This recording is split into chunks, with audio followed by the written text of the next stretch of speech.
Frank Isola joining us now at the Frank Isola on Twitter. Frank, I just opened up the show. First of all, appreciate you getting up early with us, talking about the fact that we are going to have, thanks to MLS being back now, officially American team sports in one of the big five.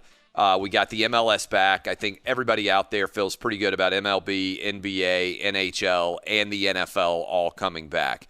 Do you agree that all five major pro sports team leagues will be back in some form or fashion? I think if they're willing to do what the MLS did, I watched the game last night. The sidelines weren't that great, by the way. But anyway, I think, apparently now that they've been down there for about a week, the test results that have been coming back, there have been, there have been very few positive tests. When they first got down there, the FC Dallas team had a lot of positive tests. Something must be going on. Maybe the players had gone out because there actually were more positive tests once they got there as opposed to what happened in Dallas. Same thing in Nashville as well. With both those teams had a bunch of positives, and they're basically pulled out, I think, of the tournament. No, I think Nashville, I think, is still in. They postponed their first game. They don't want to send them home yet. But remember, too, that's not the entire season. Yeah. It's that just World the start. Cup-style tournament. So the first three games count as regular season games, so they could, in theory, make them up. And I think that's the big thing for the NBA. Now that teams are getting down there, I think Adam Silver wants to just make sure everyone is in the bubble and they could do the testing. And once they're able to do that, I think that they believe they'll have it in a controlled environment. Baseball, don't you think that would be a little bit more complicated just because the players won't be contained, even though I guess the last round of testing, even for baseball, was pretty optimistic. But I think that could be a little bit more complicated just because they're playing. I think they're going to start. I'm not sure they're going to finish, but, for a lot of people back in March, even in our industry, people were like, sports are over.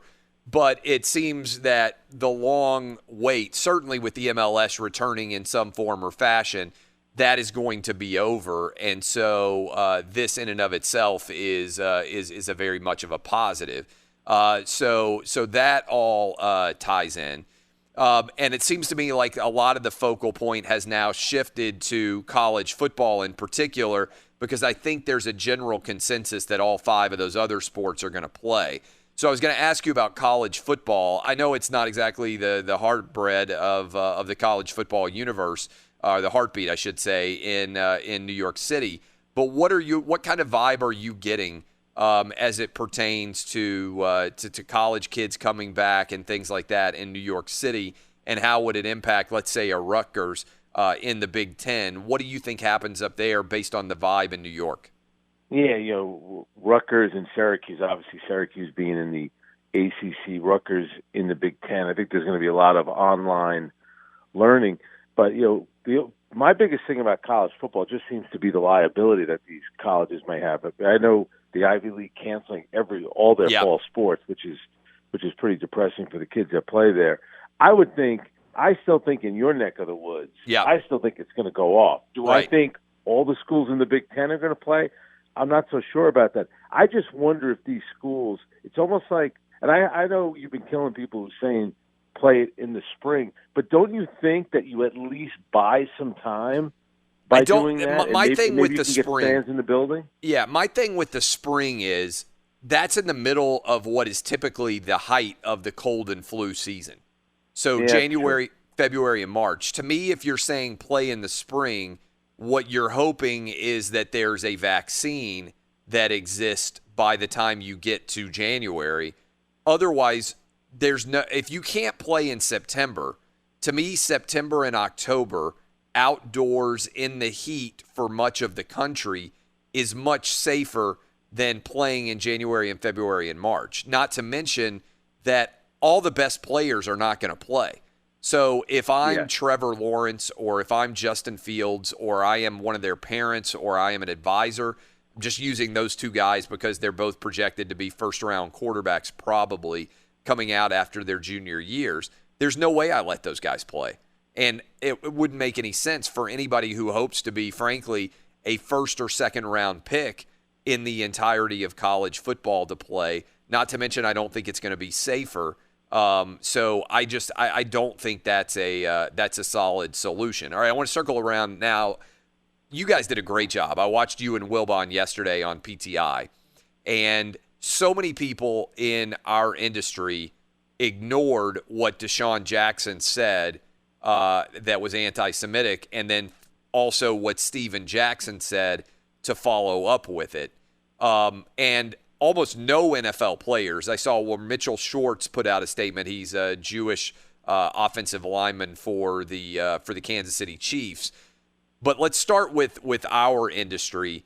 By and large, a lot of people ignored talking about this story. You guys didn't.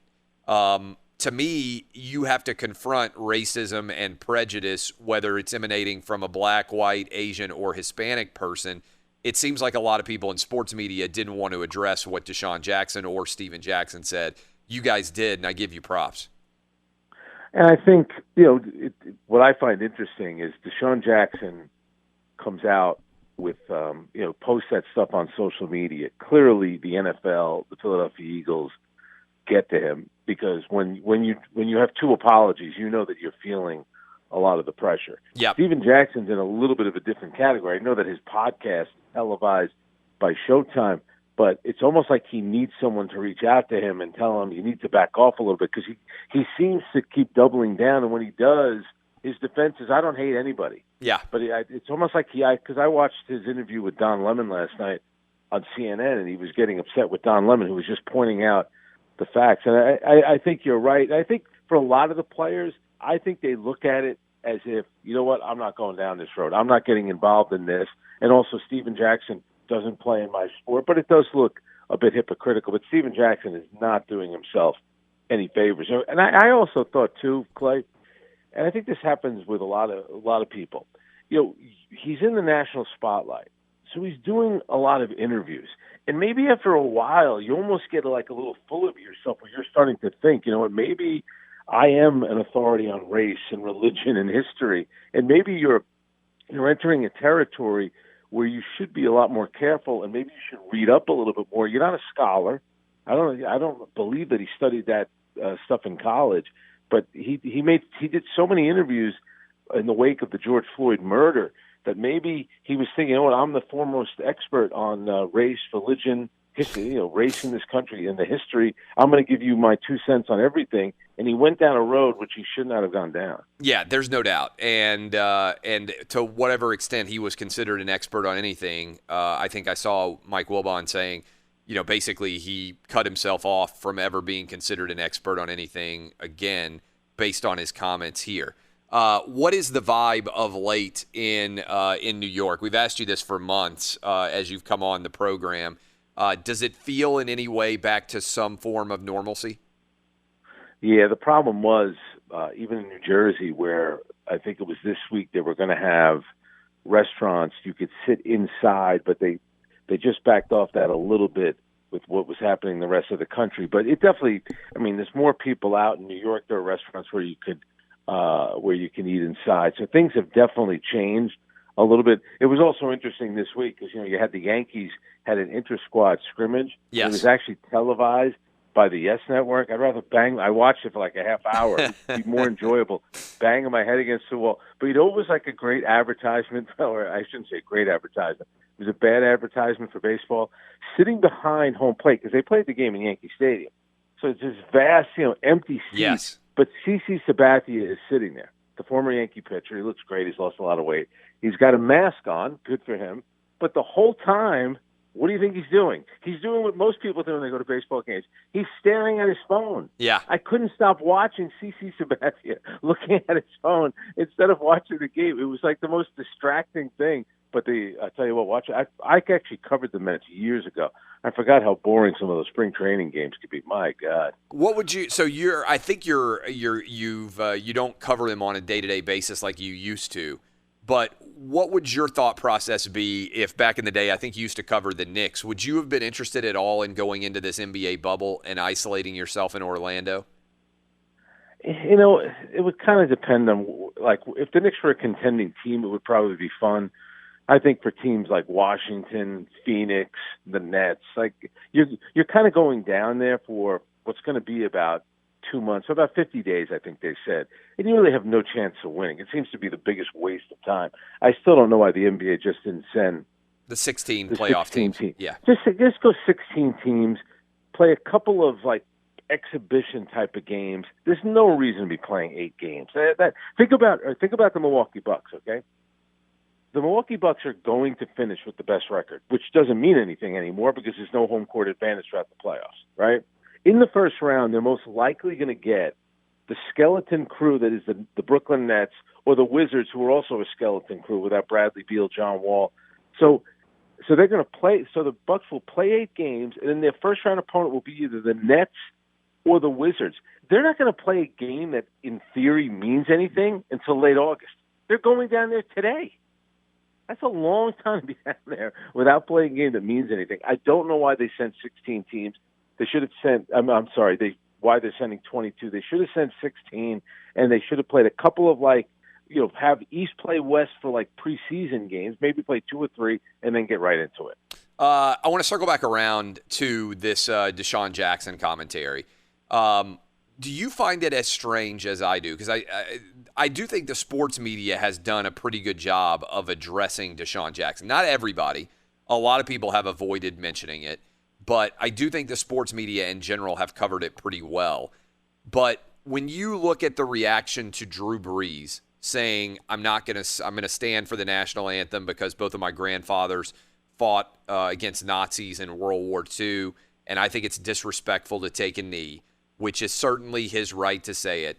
And then you have immediately Malcolm Jenkins on the Players Coalition. He's on the Instagram, and he's crying. And I think, first of all, crying over any other grown man's opinion when you are a grown man is a little bit of a ridiculous overreaction, no matter what the opinion is. But certainly when it's not in any way an offensive opinion like Drew Brees' is in that scenario. And then the Players Coalition, which ostensibly has been given tens of millions of dollars, may even be $100 million now, by the owners to fight against racism and prejudice and everything else, for the NFL players to say nothing about DeSean Jackson, and for so many NFL players to rake Drew Brees over the coals for what he said, is that not an insane double standard in the way that that NFL players respond to comments? I think the timing of it, I think you're right, but I think the timing of it has a lot to do with it, because when Drew Brees made his comment, it was right at the height of all the unrest in this country. Here's my thing about Drew Brees. I don't really think what he said was very controversial. I also thought it was a little unfair that teammates of his, as opposed to just speaking with him directly, felt the need to go on social media to kind of criticize him. Here's a guy that's done and donated $5 million, literally put his money where his mouth. May not mean that I don't think there's a player that has done more for the city that he is in than Drew Brees has done for New Orleans. And Clay, remember too, like New Orleans is the kind of place. Look at Anthony Davis. When players in other sports get there, they can't wait to get out. This guy has stayed there. He's now in his 40s, and think about all the money that he's donated. I don't understand why something like that can't create a conversation. Same thing with Grant Napier. I've been on his show. I don't know Grant Napier, but he was the Sacramento Kings guy, and he tweeted out, "All lives matter." I'm just not into this whole thing of firing people, and it's the same thing with DeSean Jackson. You want to. Is DeSean Jackson going to get a fine? He's been publicly reprimanded by the team. I agree. The embarrassment that he's. I don't want to see DeSean Jackson get fired. Listen, he did something dumb, but I don't think I'm not into that stuff. I don't think that would be right. Cancel culture. I think we're starting to see a rejection of the idea that everybody should get fired for a Facebook post or an Instagram post or a Twitter post or whatever it is. I don't think that applies just for athletics. I think this idea that we have created of a mob, whether it's for something that you tweeted or Facebooked and said recently, or even crazier to me is, let's go back into what jokes that a comedian told, like Kevin Hart not being able to host the Oscars, or people coming after Jimmy Kimmel because of things that he did on The Man Show. It's like, you can't be retroactively offended. And you shouldn't, in my opinion. And we also, it's not a credit to an adult to go find something that somebody said that you don't like and be like, that person shouldn't be able to have a job anymore. Like, where does we got to repudiate this, regardless of whether you're a Democrat, Republican, Independent, like whether you work at a grocery store or you work for the Philadelphia Eagles. The idea that what you put on social media, even if people find it distasteful, should mean that you're not able to be employed anymore. First of all, it makes things worse, right?